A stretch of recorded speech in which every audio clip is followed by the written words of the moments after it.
Pour ne rien manquer, abonnez-vous maintenant. Radio Berkov dans tous ses états. Le fait du jour. Hier, la sortie de ce film, un film dont j'ai vu beaucoup d'extraits sur les réseaux sociaux, Sound of Freedom, le son de la liberté.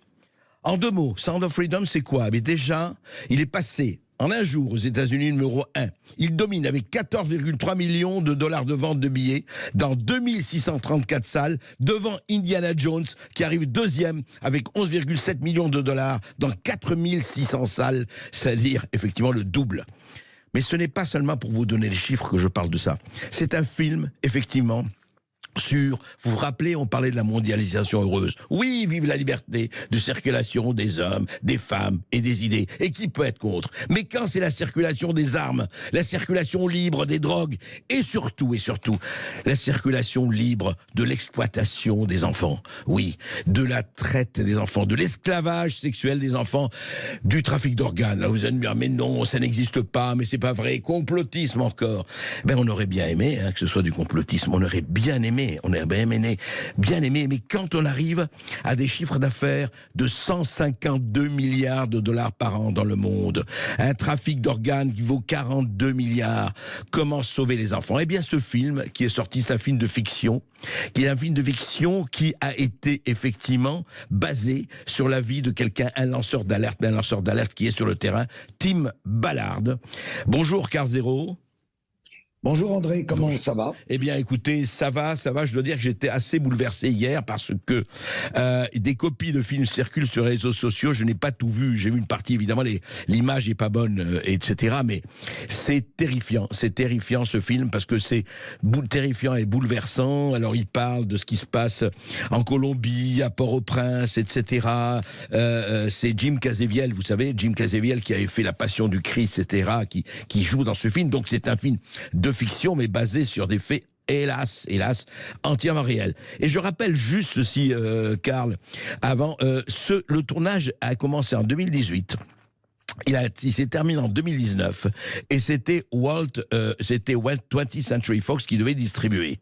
Eh bien, ce film a été mis au placard pendant 4 ans. Pendant 4 ans, rien. Walt Disney avait racheté 20th Century Fox et Walt Disney a dit non, on veut pas du tout en parler. Ça a été tourné en Californie, en Carthagène, en Colombie. Alors ça a été racheté par Angel Studios qui a les droits de distribution et Angel Studios vient de le sortir aux États-Unis pour le 4 juillet. Ça concerne alors, disent-ils, 2 millions d'enfants. Ça concerne vraiment une industrie, si on peut parler d'industrie, terrifiante, qui est dans le monde. On a parlé d'Epstein, vous savez, le coin a été levé avec Epstein.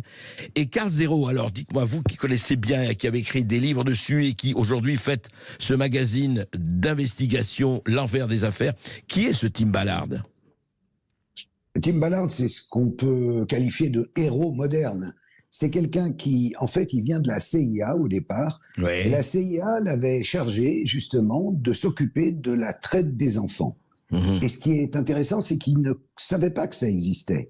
Il a commencé à s'y intéresser au travers de ses activités gouvernementales, on va dire, au sein de la CIA. Et là, il s'est rendu compte qu'il n'y avait pas de moyens suffisants qui étaient alloués pour lutter contre cette traite des enfants. Ouais. Et donc, il a décidé en 2013 de quitter ses fonctions officielles et de créer sa propre ONG à but non lucratif qui s'appelle Opération Underground Railroad, ouais. OUR, synthétisé en Our Rescue, notre secours, enfin notre secours, c'est ça. Oui, c'est ça. Mmh. Et donc, il s'est entouré, et là c'est très intéressant, parce qu'il s'est entouré à la fois de gens de cinéma pour filmer ses opérations, et d'anciens Navy Seals, d'anciens Marines, oui. De façon à faire des documentaires, coup de poing, un petit peu à la Netflix ou à la Amazon, oui. En filmant ses opérations. Il en a sorti 3. Qui ne sont pas sortis en France. Enfin, moi, j'en ai récupéré un qui est le premier, qui s'appelle Opération Toussaint, qui est sur ma plateforme carlzero.tv, oui. Mais sinon, les autres ne sont pas encore sortis. Et puis, de là est née l'idée qui est venue d'un Mexicain qui s'appelle Verrestegui, qui est oui. à la fois acteur et producteur, de faire un film de fiction qui toucherait encore beaucoup plus largement que les documentaires de Tim Ballard, oui. le public, de façon à frapper un grand coup.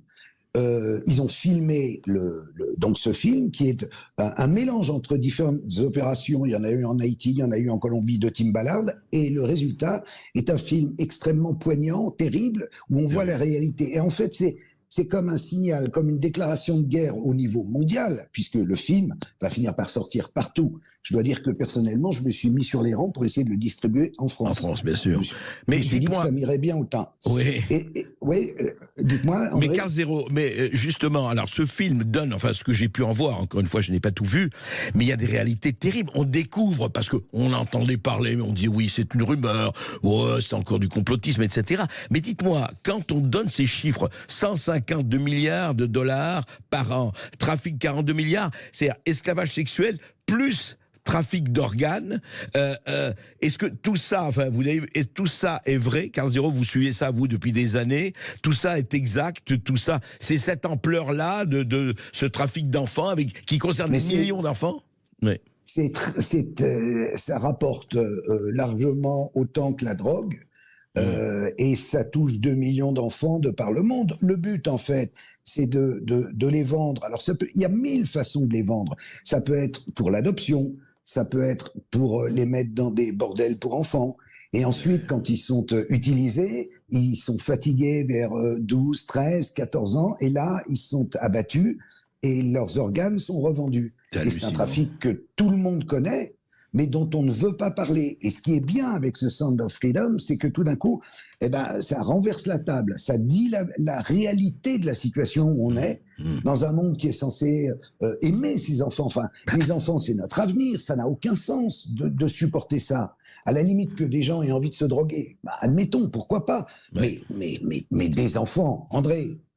C'est hallucinant. Mais Carl Zero, ça concerne des enfants, ça va jusqu'à des enfants de 3 ans, 5 ans, etc. C'est terrifiant. Mais ça va jusqu'à des bébés, jusqu'à des mamans qui vendent leur bébé alors qu'il est encore dans leur ventre. Ça, c'est dans un autre film que j'ai mis aussi sur la plateforme qui s'appelle Eyes of the Devil, qui est un film polonais, donc ça se passe pas en Colombie ou à Haïti, ça se passe en Pologne et ça se passe en Allemagne. Et c'est un réalisateur documentariste qui s'appelle Patrick Vega, qui est allé avec la caméra, et il a flouté les têtes, et il parle à la fois avec la mère vendeuse, mais avec les trafiquants, qui expliquent combien ça vaut. Un enfant vaut entre 50 et 80 000 euros au jour d'aujourd'hui en Europe. La vente d'un enfant, c'est entre 50 000 et 80 000 euros, le prix. Voilà, ça. Exactement. Et ensuite, c'est la traite sexuelle, et dans un deuxième temps, les organes. C'est fou. Voilà exactement où on en est. Mais personne n'en parle. Mais comment... Alors justement, vous dites personne n'en parle, parce que quand vous dites tout le monde connaît, oui, on connaît dans des milieux qui, comme vous, s'y intéressent et enquêtent dessus. Mais ce que je ne comprends pas, c'est ce silence, parce que ça existe depuis, j'imagine, des années, enfin, voire des décennies, ou pas? Bien sûr, mais aujourd'hui... Dans la société, de même qu'il y a eu MeToo, il faut qu'il y ait un électrochoc autour des enfants, de ces traites d'enfants, mais aussi à un niveau, je dirais, plus près de chez nous. Quand vous voyez le nombre d'enfants qui sont abusés dans le cadre d'inceste et dont la mère se retrouve en prison parce qu'elle a dénoncé cet inceste, c'est une hydre, la pédocriminalité, elle est partout. Et donc s'il n'y a pas une véritable prise de conscience de l'ensemble, non seulement des Français, mais des gens du monde entier, ça continuera. Et donc, ce qui serait beau, c'est que notre génération soit celle qui fait que ça s'arrête. Et que, à la génération suivante, les enfants ne soient plus trafiqués, ne soient plus violés, ne soient plus abusés, qu'ils soient tranquilles, qu'ils vivent leur vie d'enfant. Les disparitions d'enfants, on a une idée sur les chiffres de disparition d'enfants, justement, des enfants disparaissent, parce qu'on parle de fugues et on parle de tout cela, mais est-ce qu'on a une idée d'enfants qui disparaissent et qu'on ne retrouve pas, on ne sait pas ce qu'ils sont devenus? Ce sont des chiffres aussi impressionnants. Ce sont des chiffres extrêmement impressionnants parce que il y a le phénomène des migrants qui intervient. On sait qu'environ 10 000 enfants migrants disparaissent par an. C'est énorme. 10 000 enfants migrants, par an. Mais oui, migrants. Et dans le cadre des États-Unis, alors c'est beaucoup des enfants mexicains qui partent pour la traite sexuelle aux États-Unis. Et il y a un trafic à la frontière d'enfants. C'est pas... Et un trafic massif. massif. Et malheureusement, bien souvent, ce sont aussi des parents qui vendent leurs enfants. Ouais. Donc, évidemment, l'appât du gain, le fait que d'un côté, la grande pauvreté, de l'autre, l'opulence, la richesse, etc. Donc, c'est une monnaie d'échange. Et évidemment, les gouvernements et les autorités et le FBI, la CIA le savent. Mais il est clair qu'ils font pas grand-chose. C'est contre ça aussi que le film s'élève. Oui, parce qu'ils en parlent. Mais alors, dites-moi, quand on parle justement de ça, Carl Zero, et dans le film, on voit Tim Ballard et les autres, c'est quand même extrêmement dangereux, ce qu'ils font. Enfin, pour eux aussi, parce qu'ils touchent à des intérêts très puissants. Ah oui. Enfin, oui, et c'est pour ça que quand ils font leur mission, ils sont entourés de sortes de mercenaires, de gens... mais qui ne le font pas pour l'argent d'ailleurs, qui là le font pour la cause des enfants, qui sont des durs, des gens qui sont habitués à aller sur le terrain, qui ont fait des guerres, qui ont des anciens d'Irak, d'Afghanistan, etc. C'est pas des rigolos du tout, c'est du genre des mecs qui sont habitués au Ben Laden. Quoi. Bien sûr, ils sont très entourés, c'est très efficace. On a des teams comme ça en France, comme la Team Moore, qui est formidable, que vous avez dû recevoir, qui traque les pédophiles. Mais on n'a pas ce niveau-là où ils ont des bateaux, des hélicoptères. Et donc, c'est ça aussi que raconte le film, c'est que qui veut peut, là où il y a une volonté, il y a un chemin. Et là, ils en prennent les moyens. Et je pense que ce film va ouvrir les yeux de beaucoup, parce que sur le terrain de la fiction, ça ouvre encore plus les yeux. Quand on dit c'est une histoire vraie, et ben tout d'un coup, je pense que tout le monde va le prendre dans l'estomac. Tous les gens qui sortent des séances, j'ai vu sur les réseaux sociaux, sont en pleurs, disent j'ignorais que ça existait, je découvre un univers. Donc c'est très bien. Et ce qui est honteux, c'est de penser que Hollywood a empêché ce film de sortir sciemment pendant 5 ans. Exactement. Ils l'ont mis au placard. Et j'ai eu, Carl, moi je veux dire, hier, j'ai eu des amis américains qui ont vu le film, qui sont allés voir le film, et vraiment ils étaient en larmes. Hein. Enfin, ils étaient complètement bouleversés, ce que je peux absolument comprendre, parce que quand il s'agit de trafic, encore une fois, 152 milliards de chiffre d'affaires, 42 milliards, je parle du chiffre d'affaires, mais ce sont des vies d'enfants que l'on viole 10 à 15 fois par jour, après, comme vous avez dit, qu'on l'abandonne, dont on prend les organes. Enfin, c'est terrifiant parce qu'on a l'impression d'un récit d'horreur, absolument, et en même temps, ça existe. Et il faut arrêter de dire que quand on parle de ça, c'est toujours la même chose. Hein. Quand on parle de quelque chose qu'on veut pas voir, ah oui, mais vous racontez n'importe quoi. Enfin, vous le savez, Carl, puisque vous aussi, vous avez été... Mais c'est ce qu'on appelle... Amazon a refusé le film. Parce que le film était fait, ils pouvaient renoncer aux salles à ce moment-là, le dire on le met juste sur des plateformes. Amazon a refusé, Netflix a refusé, tout ça au nom de ce qu'ils appellent l'effet turn-off.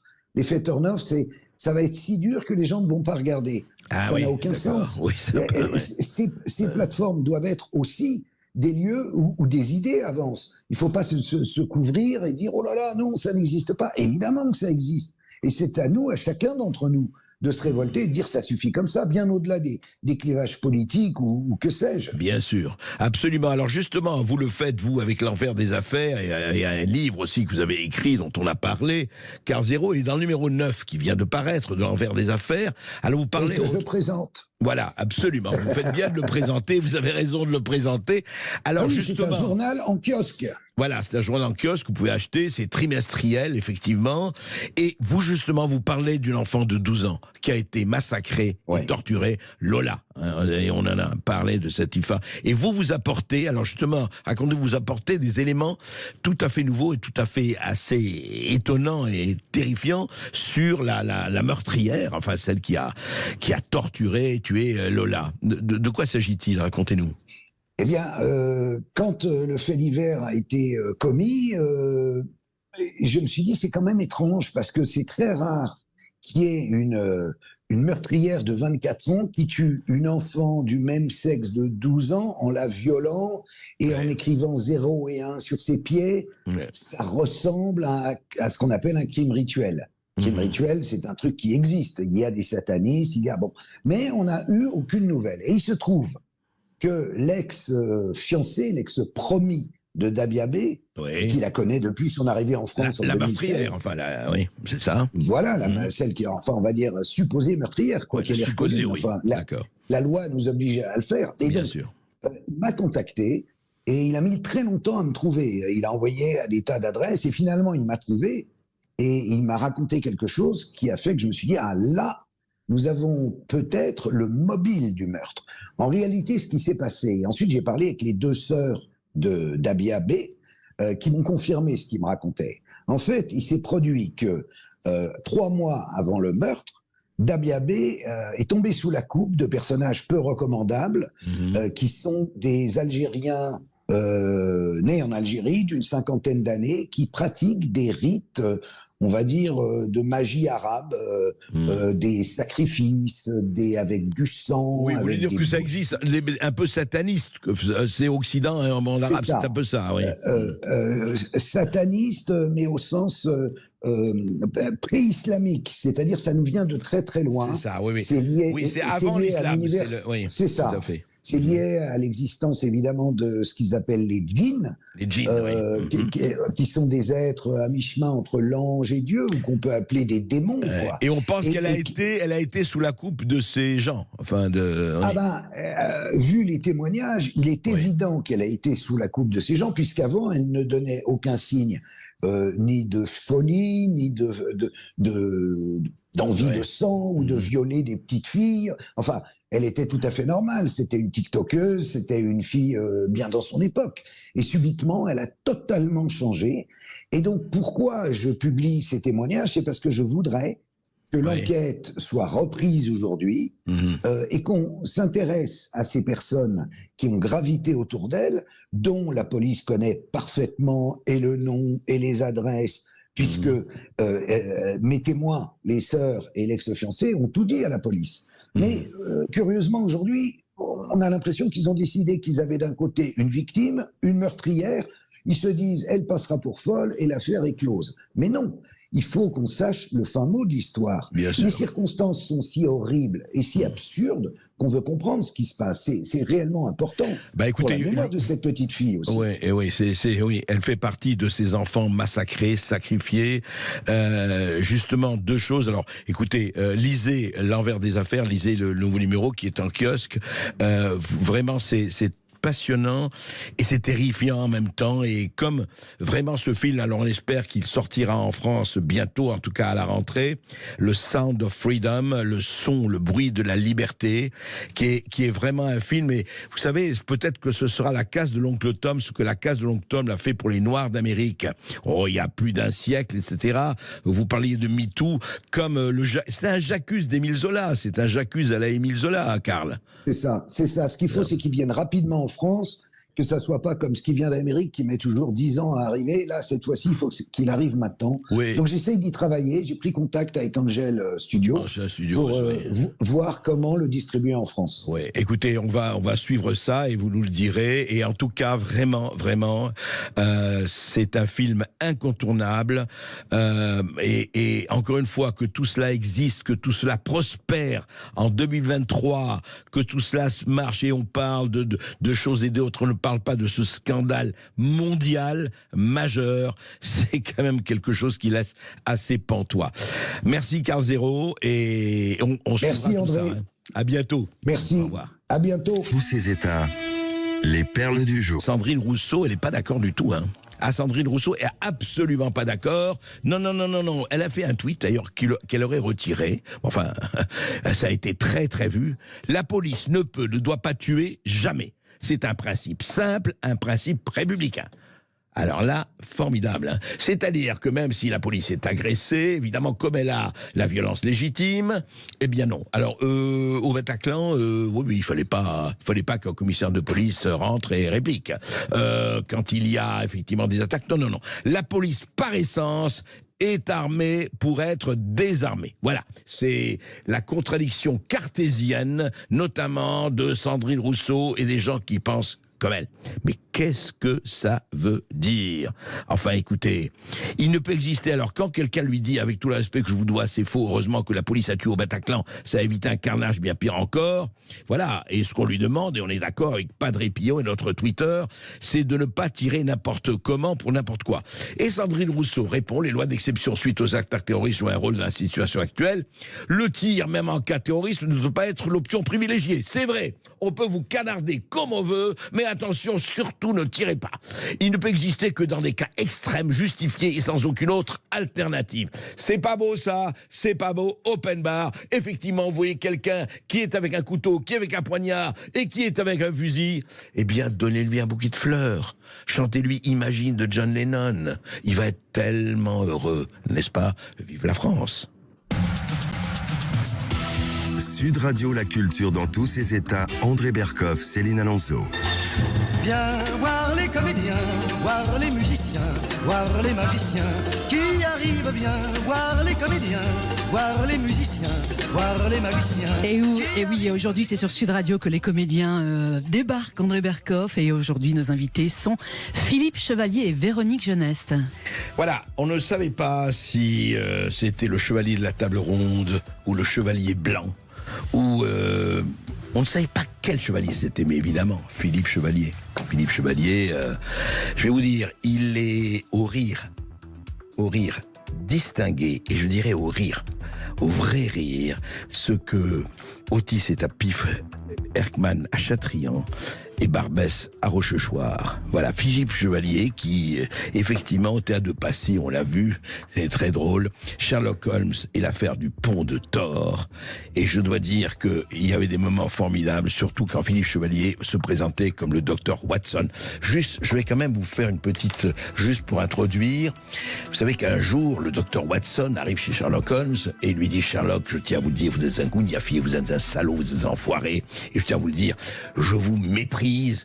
Mais ça va pas, Watson, on se connaît depuis des années. Enfin, écoutez, on a fait tous les enquêtes ensemble, comme le pont du Thor. Et il lui dit, mais pourquoi vous me dites ça, vous m'insultez? Mais je vous ai suivi, Holmes, je vous ai suivi, et je vous ai vu, vous faites le tour des écoles, vous vous exhibez devant les écoles. Vous n'avez pas honte, à votre âge, Holmes, de faire les cours complémentaires? Il lui dit élémentaire, mon cher Watson.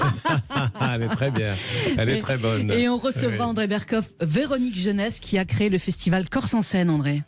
Oui, absolument. Le festival Corse en scène, elle adore Calvi, Véronique Geneste, la comédienne Véronique Geneste. Donc, du 17 au 21 juillet, elle est à Calvi. Et si vous êtes là-bas, et si d'ailleurs vous vous dirigez vers la Corse, allez-y. C'est très, très, très intéressant. Et il y aura les Chevaliers du Fiel et plein d'autres artistes. Voilà, la Corse, évidemment. Et oui, la Corse qui ne s'est pas embrasée, André Berkoff, suite à la mort du jeune Naël. Pourquoi? Eh bien, on posera la question. Oui, sans doute, peut-être. À mon avis, il y a d'autres raisons. Eh bien, on posera cette question aussi à Véronique Geneste, qui vit donc sur l'île de Beauté depuis plus de 20 ans, André. Et on vous donnera donc aussi la parole, chers auditeurs. Alors, si vous voulez échanger en direct avec Philippe Chevalier ou Véronique Geneste, ou les deux, eh bien, appelez tout de suite le 0826 300 300. On revient dans un instant sur Sud Radio. À tout de suite. Sud Radio, la culture dans tous ses états. André Berkoff, Céline.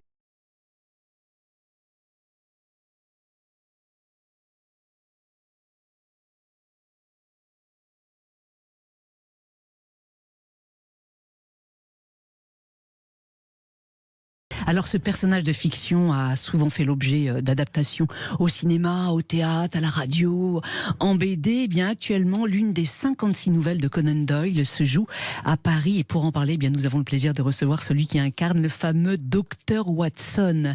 Philippe Chevalier, bonjour. Bonjour. Et merci d'être avec nous en direct donc sur Sud Radio jusqu'à 14h. Alors dans cette pièce, Sherlock Holmes, un rôle joué donc par Bernard Ménez, il enquête donc sur la célèbre affaire du pont de Thor qui a défrayé la chronique au 19e. Racontez-nous quelle est cette énigme exactement. Alors, effectivement, j'ai appris un peu plus tard que Conan Doyle s'était inspiré d'une vraie affaire. La fameuse affaire du pont de Thor, où la femme d'un milliardaire américain qui vivait dans le Berkshire, dans le Hampshire, sa femme était assassinée. Alors je vous dirai pas évidemment ce qui s'est passé. Ah non, non. Et donc Conan Doyle en a tiré une nouvelle avec Sherlock et Watson. Et de cette nouvelle, deux adaptateurs qui sont Georges Mathieu et Jean-Philippe Ancel. Jean-Philippe Ancel étant en même temps le metteur en scène de la pièce, ont fait cette adaptation, assez littérale d'ailleurs, avec une traduction très fidèle, même si je suis pas angliciste, j'ai pas lu la nouvelle. Doyle, oui. Voilà, mais c'est assez proche. Ça avait été joué déjà, cette affaire du pont de Thor? Ah non, ça n'a jamais été joué au théâtre, à ma connaissance, pas en France. Ouais, ça a été en revanche fait l'objet d'une adaptation télévisuelle anglaise, avec Jeremy Brett. C'est remarquable d'ailleurs, parce que bon. Et alors, ce qui m'a amusé dans ce projet qu'on m'a soumis, ainsi qu'à Bernard évidemment, qui joue Sherlock Holmes, c'est cet univers britannique. Moi, j'aime beaucoup cet univers britannique. Cet univers mystérieux, cet univers où les choses sont éternelles en quelque sorte. Hein. Ça fait un peu une moyenne avec notre France à nous parfois. Et moi, je regarde en ce moment, j'arrête pas de regarder Downton Abbey. Je trouve ça très bien. Ah oui, oui, et je trouve qu'il y a chez ces Britanniques une espèce de chose comme ça. C'est très reposant de les observer. Peut-être que c'est pas marrant d'être à leur place, mais en tout cas, quand on les observe, je trouve que ça me rassure, ça me rassérène parce que c'est un monde qui finalement est éternel et ne bouge pas. Ah oui. Cet humour britannique, est-ce qu'il est difficile justement à traduire ? Je pense qu'il est assez difficile, et c'est d'ailleurs la difficulté de l'adaptation littéraire de cette nouvelle, parce qu'il y a beaucoup de choses qui sont induites dans le texte même. Et ça peut parfois, c'est pour ça qu'il faut se méfier d'une traduction trop proche. En tout cas, ce qui est certain, c'est que de cette traduction, on s'est largement affranchi, hein, parce que je vois, vous avez vu la pièce. On est parti à partir de cet alibi littéraire et théâtral. On est parti dans on a galopé sur les pentes glissantes de l'absurde. Vous faites même des allusions à des faits qui sont passés bien après 1922. Oui, c'est ça qui est amusant. Oui, c'est l'actualité presque. C'est 1897 d'ailleurs la nouvelle. 1897. Oui, alors évidemment ça, c'est vrai. Alors justement, on va écouter un extrait, André Berkoff, de cette comédie familiale complètement débridée. Écoutons. Racontez-moi tout ce qui pourrait m'aider pour faire éclater la vérité. Je ne vous cacherai rien, c'est juré. Oh, je ne vous en demande pas tant. Je parlais à Monsieur Holmes.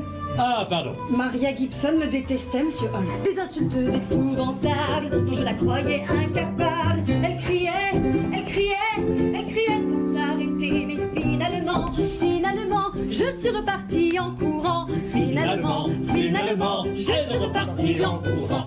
Ça, c'est formidable parce que introduction d'Offenbach dans Conan Doyle. Dans Conan Doyle, Offenbach, c'est à peu près contemporain. Oui, c'est pas loin. Idée géniale de Bernard Ménez qui a dit au metteur en scène, qui est d'ailleurs qui est un musicien au départ, un comédien musicien. C'est lui d'ailleurs qui a fait les arrangements, etc. Faire des chansons et pourquoi pas Offenbach puisque tout le monde connaît Offenbach. Et oui, la vie parisienne. La vie parisienne, la gare, pas la gare de Troyes, non, c'est Offenbach, Offenbach, voilà, etc. Donc, on a des bouts rimés, des bouts chantés, avec évidemment la musique, mais sur des paroles qui sont liées à l'intrigue elle-même, évidemment. Et oui. Voilà. Alors, ça donne quoi, effectivement, des chansons d'Offenbach chantées par Philippe Chevalier? Vous faites le maximum, c'est ça, on peut dire? Alors, je fais mon maximum, comme je disais à Philippe Bouvard. Je disais, mais quand Bouvard me demandait quelque chose, je disais, ne vous inquiétez pas, Philippe, je vais faire mon maximum. Il disait, c'est bien ça qui m'inquiète. Donc, lui, Bernard, il a chanté. Il a joué déjà dans des opéras bouffes et des opérettes, notamment Offenbach, pas moi, mais comme je suis doué en tout. Il n'y a aucun problème, ça se passe très bien, mais oui. On a en revanche aussi une jeune actrice, comédienne, chanteuse qui est remarquable. Oui, elle chante bien d'ailleurs. Elle chante très bien, elle chante bien, et Bernard chante très bien, et moi je fais ce que je peux, mais ça m'amuse beaucoup, parce que c'est très libérateur la chanson.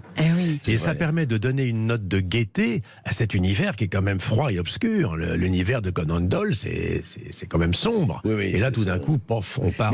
Moi, ce qui m'a frappé dans cette pièce aussi, dans cette histoire, c'est que vous n'avez pas choisi la facilité, parce que l'intrigue, elle est ténue, quoi. Il y a pas grand-chose. L'intrigue est ténue. Il y a une démonstration à la fin qui est remarquable parce qu'elle est faite au 14e degré Fahrenheit.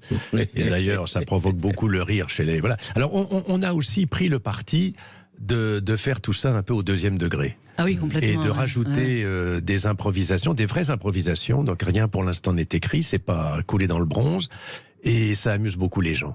Parce qu'on se prend les pieds dans le tapis. D'ailleurs, à un moment donné, Bernard s'est pris les pieds dans le tapis, puisque il y a une espèce de petite bande qui représente du sable sur le pont.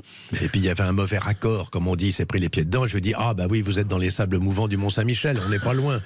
Tout est possible, tout est ouvert, et ça amuse beaucoup les gens. Non, c'est sûr. Et oui. Au départ, vous deviez jouer Sherlock Holmes. Qu'est-ce qui fait que c'est en fait Bernard qui a eu ce rôle? Alors oui, les producteurs et les directeurs du théâtre me voyaient plus dans Sherlock Holmes et Bernard dans Watson à cause de son côté lunaire, etc.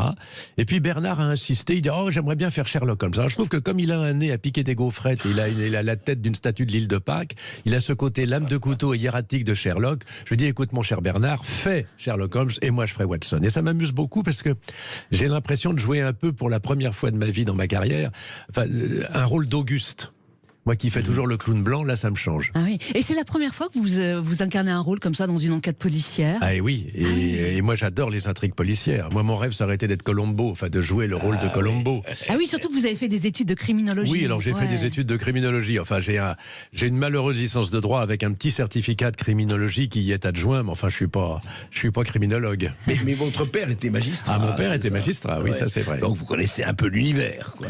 Oui, si on veut, oui.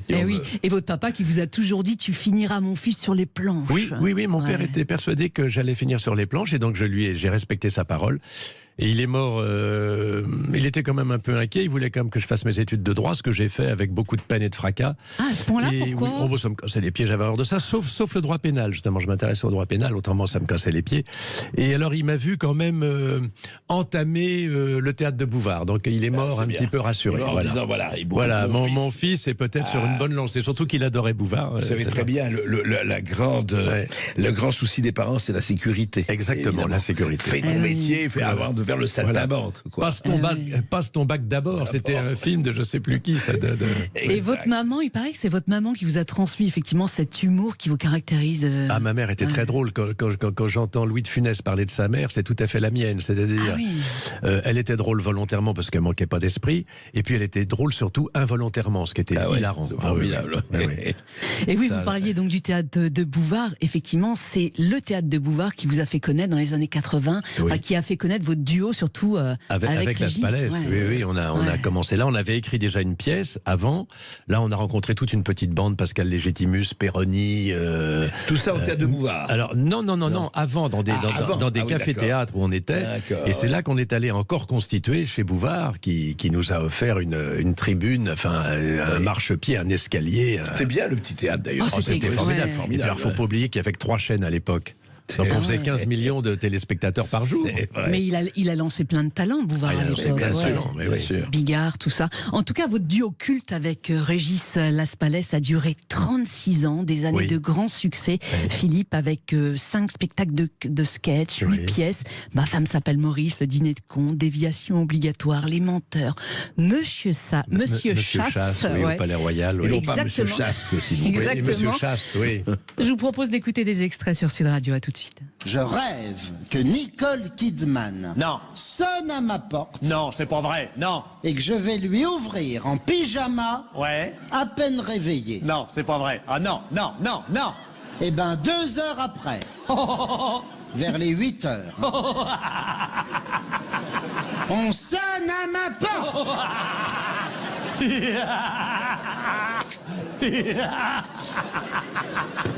Je vais ouvrir le releveur des compteurs. Et alors? Mon rêve s'est réalisé. Parce qu'on a sonné à ma porte. Dites-moi, vous êtes pour le mariage pour tous, vous? Bien sûr. Oui, donc ça ne vous dérange pas que 2 personnes du même sexe se marient? Non, elles ont le droit. Du moment qu'elles sont pas homosexuelles. Moi, je serai ministre. Bon. Une supposition.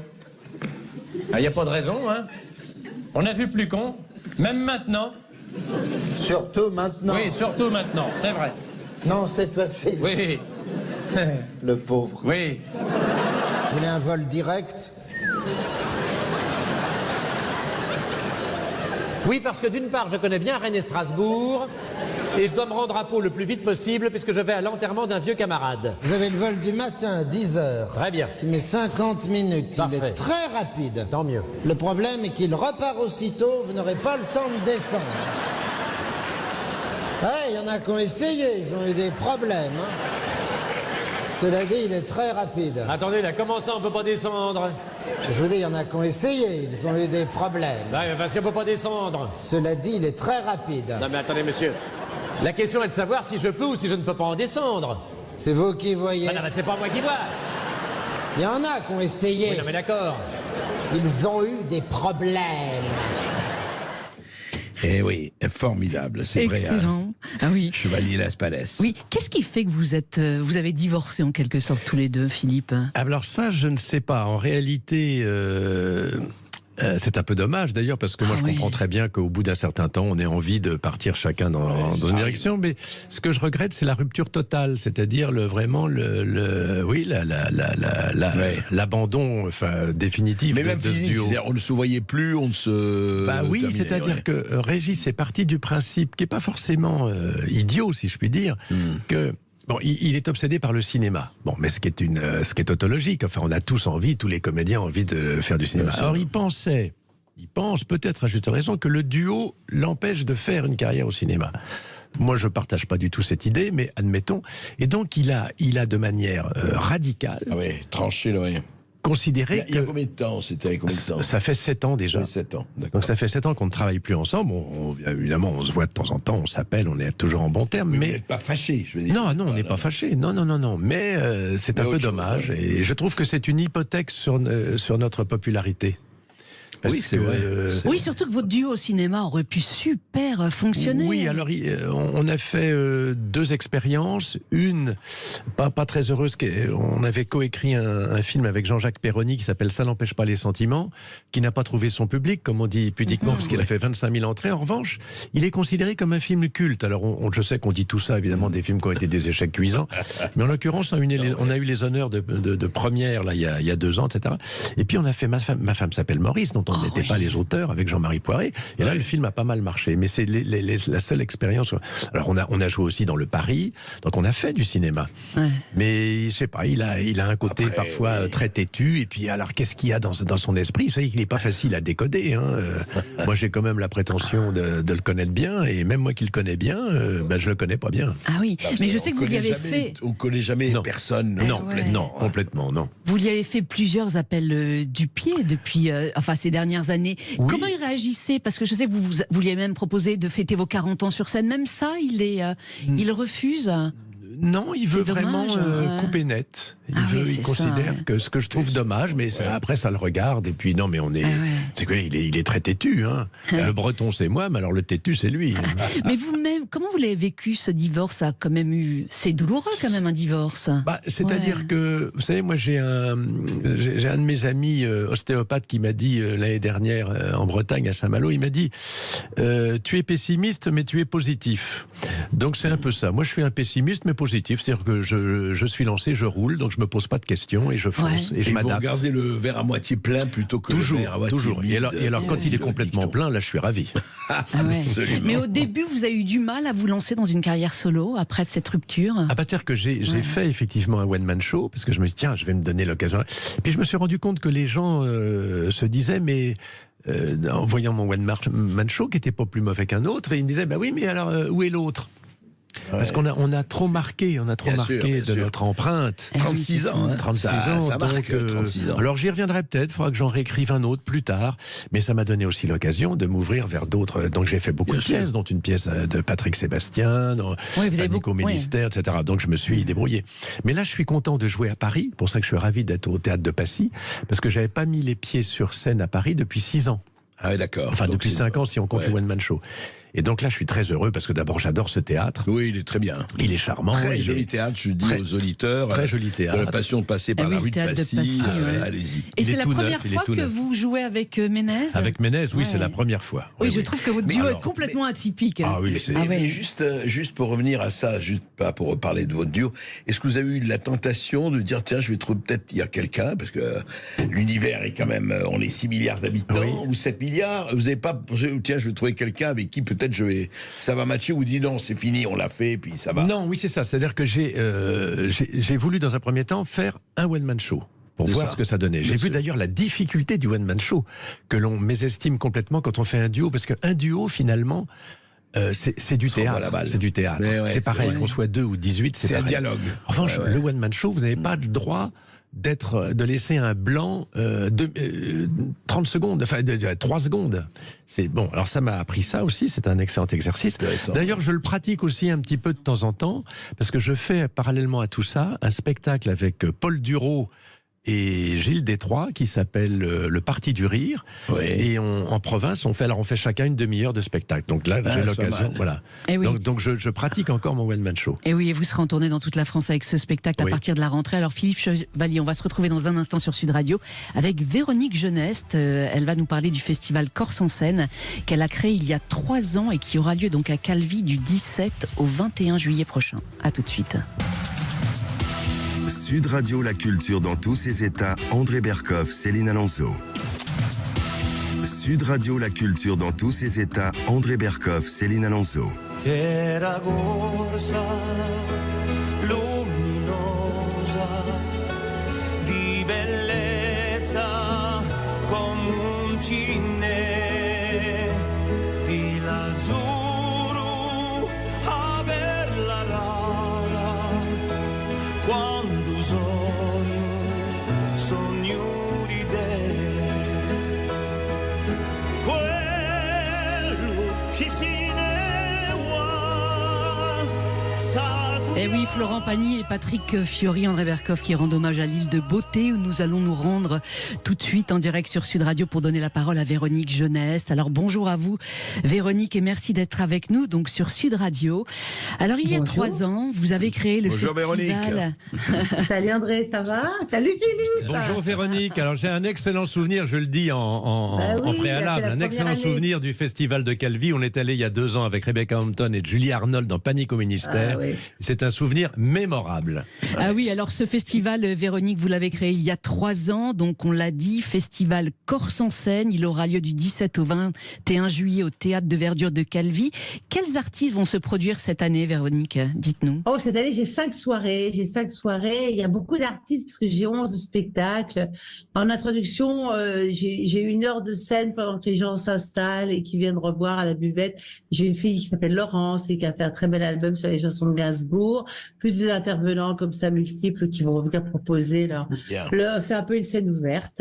Et puis ensuite, j'ai à 21h30, alors le lundi, j'ai des pièces de théâtre, j'ai des stand-up, j'ai un duo, les Chevaliers du Fiel, qui viennent me faire les municipaux la revanche. En fait, c'est un festival de théâtre vivant, de spectacle vivant parce que j'ai stand-up avec Karine Dubernet, et 2 pièces de théâtre et de la musique. Oui, voilà, Véronique, est-ce que l'esprit... Les 2 pièces de théâtre, cette année, j'ai choisi un Fédo.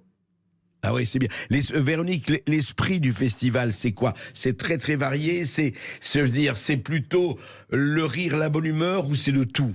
Enfin, c'est quoi l'esprit? Ah, on vous entend plus là. C'est plutôt le rire, la bonne humeur. D'accord. C'est plutôt basé sur le rire, la bonne humeur quand même. Ouais. Ah bon? Non, Allô? non, ça va. Ça y est, on vous entend, Véronique. On vous entend. Ça va? Très bien. Vous m'entendez? Très bien. Ok. Ouais, donc c'est plutôt basé sur le rire, la bonne humeur, bien sûr. Allô? Oui, on vous entend. Très bien, quoi. On vous entend, allez-y. Allez-y, y a pas de problème. Vous m'entendez? Très bien, on vous entent, oui. Apparemment, elle n'a pas le retour, mais... Donc, j'ai dit, c'est basé sur le rire, la bonne humeur, bien sûr. Ce sont... c'est des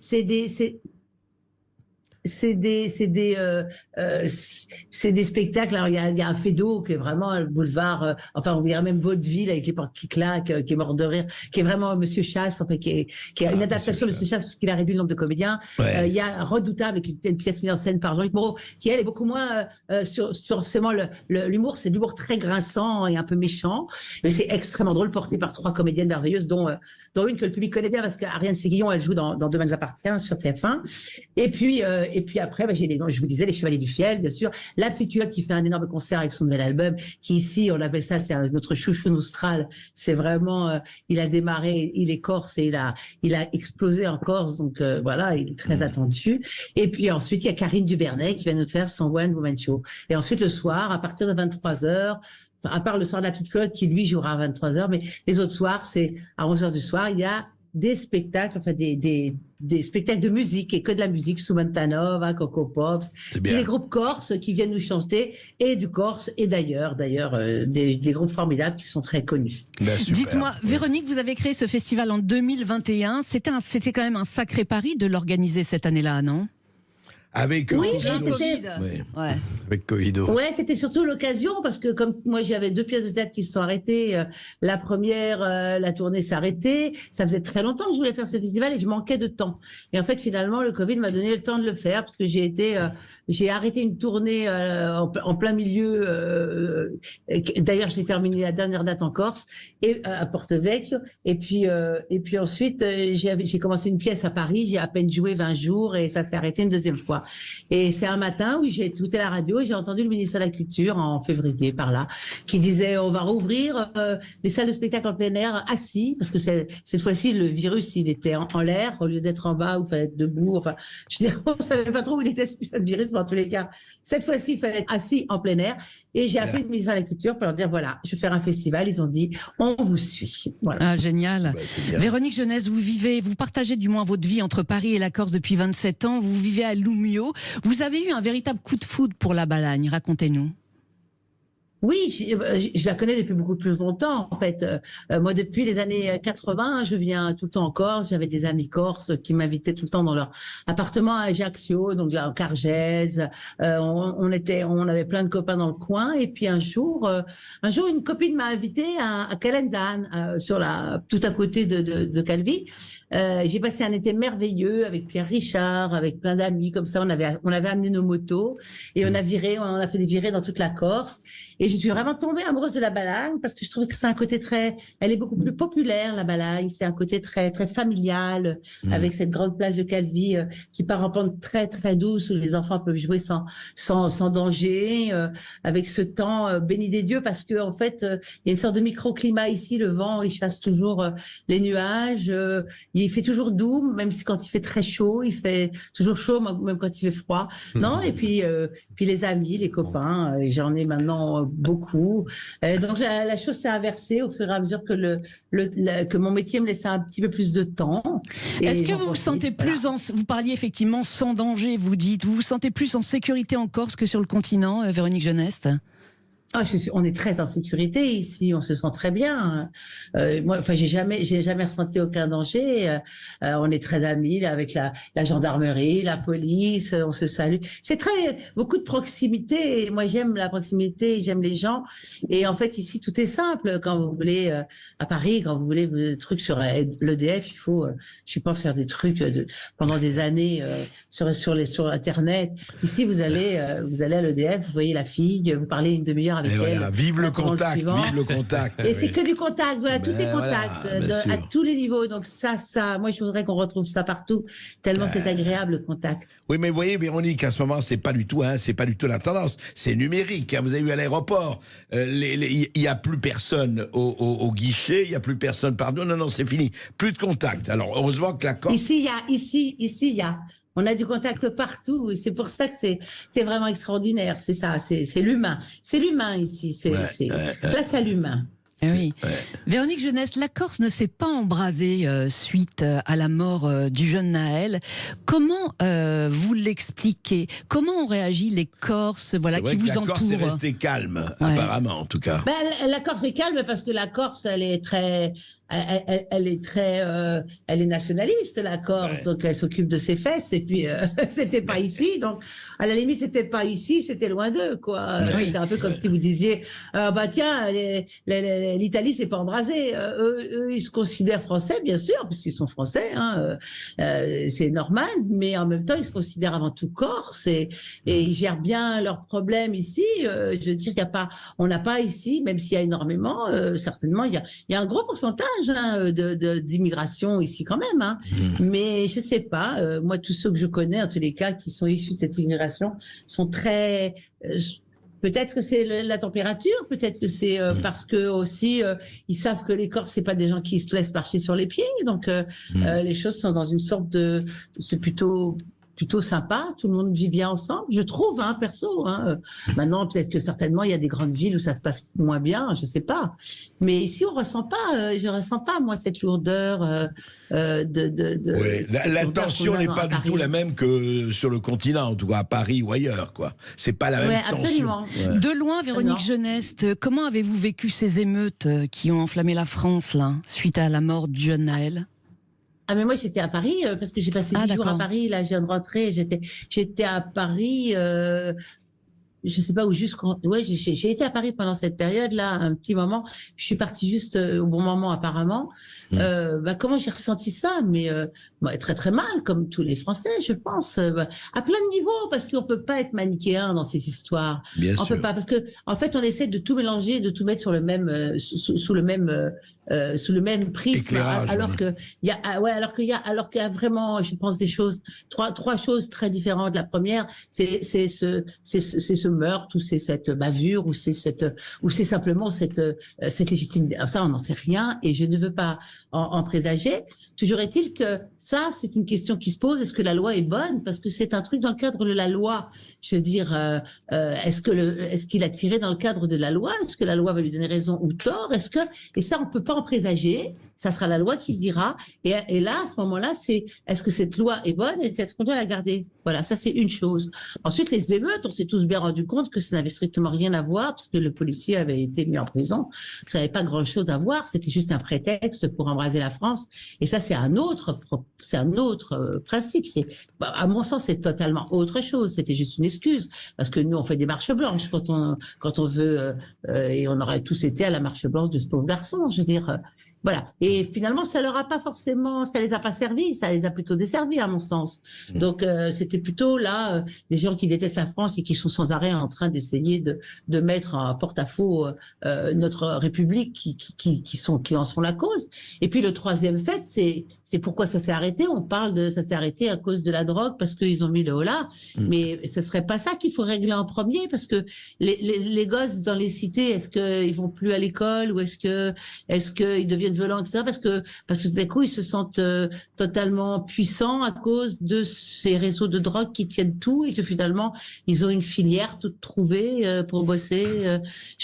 Moi, je pense que c'est le premier truc à régler, c'est le trafic de drogue et l'éducation scolaire, l'éducation. Et s'il y a des endroits où il faut être ferme, c'est là. Et oui, on parle de sanctionner financièrement les parents des émeutiers. Êtes-vous pour qu'on durcisse la loi, Véronique? Moi, je ne sais pas s'il faut sanctionner. Je ne sais pas si ça servira à grand-chose. On a mis tellement de pansements sur cette jambe de bois que finit par les pansements sur les pansements, ça n'a jamais changé rien. Non, moi, je pense que maintenant, c'est beaucoup plus de l'ordre de l'éducation, et que c'est à nous à prendre les choses en main. Et je pense que ces enfants-là qui font la bordel ou les trafics de drogue, ça, et qui doivent être à l'école, il faut les isoler. Il faut créer des pensionnats qui ne soient pas des prisons, mais des centres éducatifs où on leur apprend. On les fait étudier. Voilà, simplement, il faut qu'ils fassent des études et leur prouver qu'ils s'en sortiront par l'étude. Et moi, je pense qu'il n'y a pas de sanction autre à trouver que de les obliger à travailler et à faire des études. Voilà. Vaste programme. Et donc, peut-être les retirer, quoi. J'aimerais savoir ce qu'en pense Philippe. Alors, on est sorti du théâtre. Oui. Non, mais je trouve que ce que dit Véronique est tout à fait juste. Oui, il y a effectivement un problème de drogue, de trafic en tout genre. Et puis, c'est vrai que nos gouvernants, depuis des décennies, ont été un peu imprévoyants. Alors, qui sème le vent récolte la tempête. Ouais. Bon, c'est une phrase un peu sibylline, c'est une espèce de porte de sortie, mais évidemment, ça nous pendait au nez, tout ça. Ça fait quelques décennies déjà. Oui, ça fait quelques décennies, oui, c'est ça.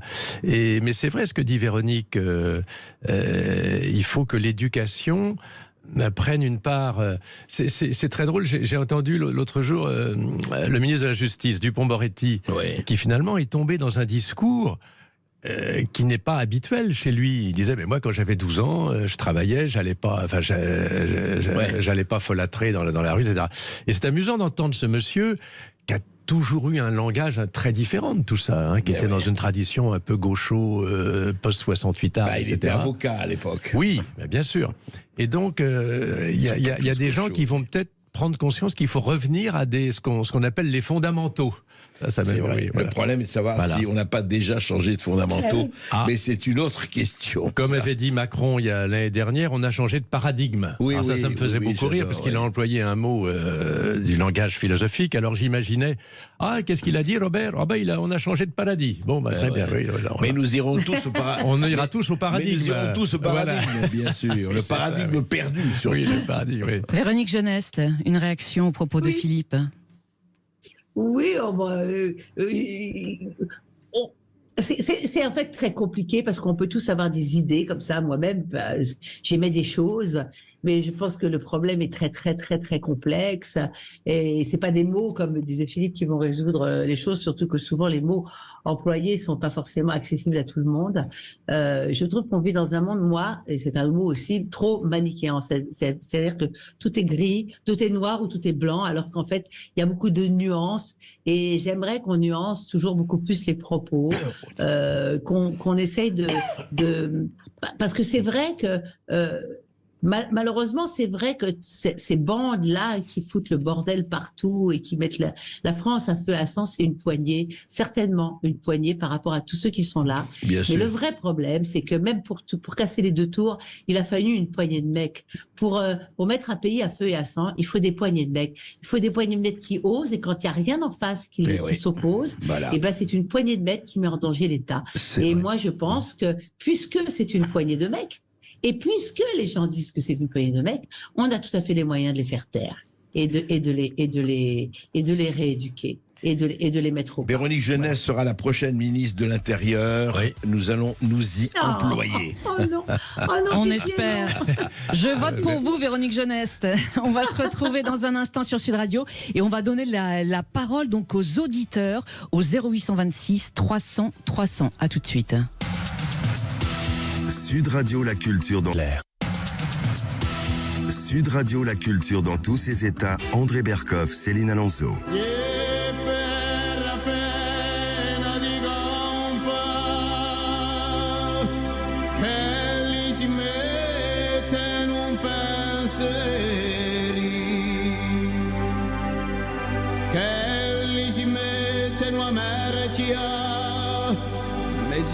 Eh oui, Muvrini sur Sud Radio, nous sommes en direct avec Christophe qui nous appelle de Aix-en-Provence. Bonjour à vous Christophe. Bonjour Christophe. Bonjour à tout le monde, d'abord bonjour à la divine, bonjour à la vraie image, je dirais comme ça. Et quant à vous André, vous avez du coffre puisque c'est l'anagramme. Et pour monsieur Philippe Laspalès, il y a du hippie dedans, hein, non Philippe. Voilà. Bon, qu'est-ce que j'ai à vous dire hein. Qu'est-ce que vous avez à nous dire? D'abord que je suis très, très heureux de passer pour la dernière, mais pas cette liste. Hein, non, absolument. La saison prochaine. Et je voulais dire quelque chose à monsieur Laspalès. Oui. Les 5 dernières minutes avec, mais encore faut-il qu'ils soient d'accord, votre acolyte, puisque autrement ça sera de la gesticulation, oui. Mais les 5 dernières minutes, ça serait pas mal. Les 5 dernières minutes.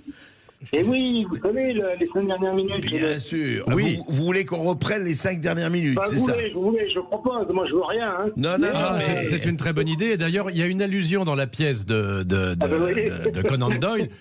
Allusion faite par Sherlock Holmes qui trouve la clé de l'énigme et il dit bon sang mais c'est bien sûr et il dit mais on n'est pourtant pas dans les 5 dernières minutes de l'enquête et donc le public mais c'est une très bonne idée à soumettre aux producteurs de télévision française. C'est vrai. Je ne va pas plus loin que là. Et quant à Madame Jeunesse, oui, l'accord c'est en fait 30 ou 40 ans. Alors faut pas être ancien combattant, hein, de dire qu'avant c'était mieux que maintenant. Mais non. Oui, il y a 30-40 ans, la France était un petit peu plus apaisée que maintenant. C'est vrai. Mais enfin, en même temps, il y a 80 ans, elle était beaucoup moins apaisée. Vous savez, c'est ce qu'on appelle les montagnes russes, ça. Voilà, c'est cyclique. Excusez-moi, Madame Jeunesse, je voulais dire quelque chose. Oui. C'est pas la jeunesse musulmane qui doit être montrée du doigt. Non. C'est toute les élites, j'aime pas le mot, mais enfin, tous ceux qui dirigent ce pays sont complètement décadents. Écoutez, c'est un peu tout, hein, c'est un peu les deux. Hein. On va dire 50-50, hein, parce que franchement, on va pas enlever la responsabilité. Il y a de la responsabilité de chaque côté. C'est vrai. Comme disait quelqu'un, il y a les racailles d'en haut et les racailles d'en bas. Il faut pas négliger les uns ni les autres. Merci Christophe d'être intervenu sur Sud Radio. Merci. Véronique Jeunesse, vous allez développer d'autres projets culturels en Balagne ? Oui, certainement, oui. Je pense à monter une école et je commençais déjà à donner quelques cours. J'ai pas mal de gens que ça intéresse et qui sont d'ailleurs pas mal. Donc peut-être, j'espère monter des résidences parce qu'il y a un théâtre qui se construit là pour l'instant 350 places. Donc j'espère pouvoir faire pas mal de choses avec la région. C'est en marche. Bon, ça prendra le temps que ça prendra. Et Véronique. Et puis là, pour le moment, je vais rentrer à Paris en octobre pour jouer et probablement moi aussi au théâtre de Passy d'ailleurs. Super, très bien. Enfin, ça va être The Place to Be. The Place to Be, The Théâtre avec Daniel Russo. Oui, très bien. Daniel Russo, une pièce très drôle. Donc voilà, on est en train de mettre ça au point et voilà. Véronique, je vais vous faire juste. Il faudra faire ce spectacle un jour c'est les Fables de La Fontaine en Corse. Je vais vous le dire en hommage à vous et en hommage à Philippe. Voilà, un corbeau corse fauche la devanture d'une crémière corse, un fromage corse, et s'envole de son lourd vol de corbeau corse, se posait sur un arbre corse. L'affaire se corse. Chef-lieu Ajaccio, of course. Et la crémière qui a vu les Fables de La Fontaine, qui comme chacun sait n'était pas corse du tout, s'approche de l'arbre et dit: eh ben, monsieur du corbeau, que vous êtes joli, que vous me semblez beau. Ma parole, si votre ramage se rapporte à votre plumage. Le corbeau la regarde, met le fromage sous son aile et dit: tu me prends pour un corbeau du continent? C'est très bon, c'est très bon. Ah, elle est super mignonne. Elle est gentille, elle est gentille. Elle est bien. Elle est très bien. Philippe Chevalier, vous serez en tournée dans toute la France à la rentrée avec plusieurs spectacles. Vous avez parlé effectivement du Parti d'en rire, mais il y a aussi Embrasse-moi idiot. Il y a Embrasse-moi idiot, une pièce de Didier Caron qui va partir. On fait quelques dates avant Noël et puis après, voilà, il y a une vingtaine de dates aussi. Donc je suis à la fois avec Conan Doyle et Sherlock Holmes et Bernard Ménez, et on s'amuse beaucoup là. Et puis avec le Parti du Rire, avec Paul Duraud et Gilles Détroit, et puis là, voilà, donc j'ai plusieurs cordes à mon arc, c'est formidable. Mais écoutez, c'est formidable et on voudrait vraiment remercier Véronique Geneste, vraiment, de Corse, et on ira bientôt en Corse, et vous, Philippe Chevalier, d'être avec nous. Écoutez, je voulais vous dire, c'est la dernière émission de la saison. De la saison, bien sûr. C'est la dernière, oui, on va se retrouver donc fin août, et en attendant, je dis ça. D'abord, je voudrais remercier tous les auditeurs. Vraiment, ils nous ont aidés, ils étaient là.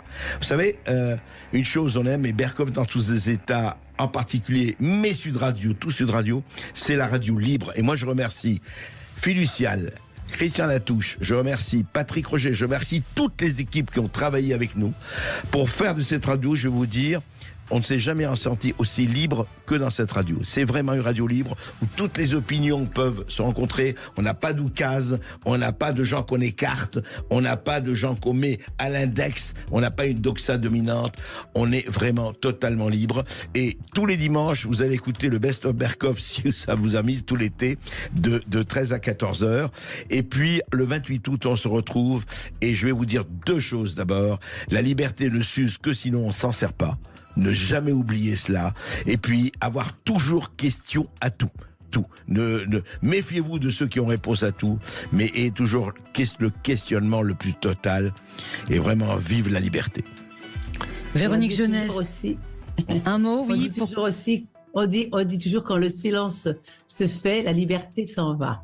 Exact. Il faut toujours parler. Très joli. Véronique Geneste et Philippe Chevalier. Allez-y, un petit mot avant qu'on conclue, Véronique. Moi, je dis au revoir et je dis à bientôt. On se reverra en octobre pour la pièce de théâtre à Paris. Absolument. Voilà, bonnes vacances à tous. Et bonnes vacances à tous, absolument. Et Véronique, bon festival de Calvi, dont je garde vraiment un excellent souvenir il y a 2 ans. Et oui, je rappelle que le festival Corse en scène a lieu donc à Calvi du 17 au 21 juillet, que la pièce Sherlock Holmes et l'affaire du pont de Thor se joue tout l'été. Philippe Chevalier au théâtre de Passy à Paris.